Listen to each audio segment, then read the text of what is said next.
నమస్కారం. ఈరోజు మనం రామాయణం బాలకాండ 3వ భాగం గురించి తెలుసుకుందాం. ఇంతవరకు సీతారాముల కలయిక, శివధనస్సు, ధనుర్భంగం వరకు చూశాం. ఇప్పుడు సీతారాముల వివాహం మరియు వారు తిరిగి అయోధ్యకు ప్రయాణం గురించి తెలుసుకుందాం. మన కథలోకి ముందుకు వెళ్ళే ముందు మా ఛానల్ను సబ్స్క్రైబ్ చేయడం మర్చిపోకండి. శివధనస్సు ధనుర్భంగం తర్వాత జనక మహారాజు సీతారాముల వివాహాన్ని ప్రకటించారు.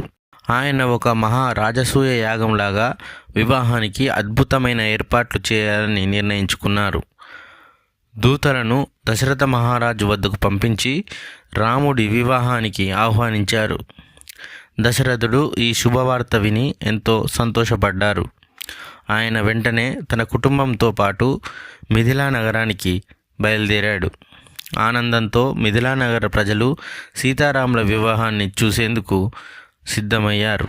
ఇది కేవలం వివాహం మాత్రమే కాదు, ఇది దేవతలు సైతం పాల్గొన్న ఒక దైవిక కలయికగా మారింది. రాముడు, లక్ష్మణుడు, భరతుడు, శత్రుఘ్నుడు వారి తండ్రి దశరథుడితో కలిసి మిథిలా చేరుకున్నారు.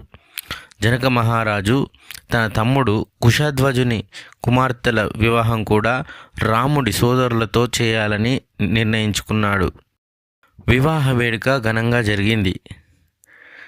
సీతాదేవి రాముడికి వరమాల వేసి రాముడు సీతాదేవికి వరమాల వేసి వారి వివాహం జరుపుకున్నారు. రాముడు కూడా సీతాదేవి పట్ల స్నేహం, ప్రేమ మరియు భక్తిని చూపించాడు. వేద మంత్రాల మధ్య సీతారాముల వివాహం సుసంపన్నమైంది. సమస్త ప్రజలు ఈ కలయికకు హర్షధ్వానాలు చేశారు. దేవతలు సైతం పుష్పాలు కురిపిస్తూ ఈ శుభ ఘట్టాన్ని ఆశీర్వదించాయి. రామాయణం మహాకథలో ఒక కీలక ఘట్టం ముగిసింది. వివాహం ముగిసిన తర్వాత దశరథుడు తన పుత్రులు, కోడళ్ళు మరియు జనక మహారాజుతో కలిసి అయోధ్యకు బయలుదేరారు. ప్రజలు రథాలను అలంకరించి రాముడు రాజధానిలో తిరిగి రావడానికి సన్నద్ధమయ్యారు. మార్గమధ్యంలో సీతారాములు తమ జీవితం గురించి మాట్లాడుకుంటూ ఆనందం పొందారు. సీతాదేవి తన భవిష్యత్తుని రాముడికి అంకితం చేస్తూ ధర్మం, క్షమ మరియు ప్రేమతో అతనితో జీవించాలనే సంకల్పం చేసింది. అయోధ్యకు చేరుకున్న తర్వాత ప్రజలు సీతారాములైన జంటను హర్షధ్వానాలతో స్వాగతం పలికారు. దశరథ మహారాజు కూడా ఈ శుభఘట్టానికి ఆనందం పొందాడు. దశరథ మహారాజు కూడా ఈ శుభఘట్టాన్ని చూసి ఆనందంతో సంబరపడిపోయాడు. ఇక్కడితో బాలకాండ భాగం ముగుస్తుంది. ఈరోజు రామాయణం బాలకాండ 3వ భాగాన్ని చూశాం. సీతారాముల వివాహం మరియు వారి అయోధ్య ప్రయాణం మహత్యాన్ని గుర్తు చేసుకున్నాం.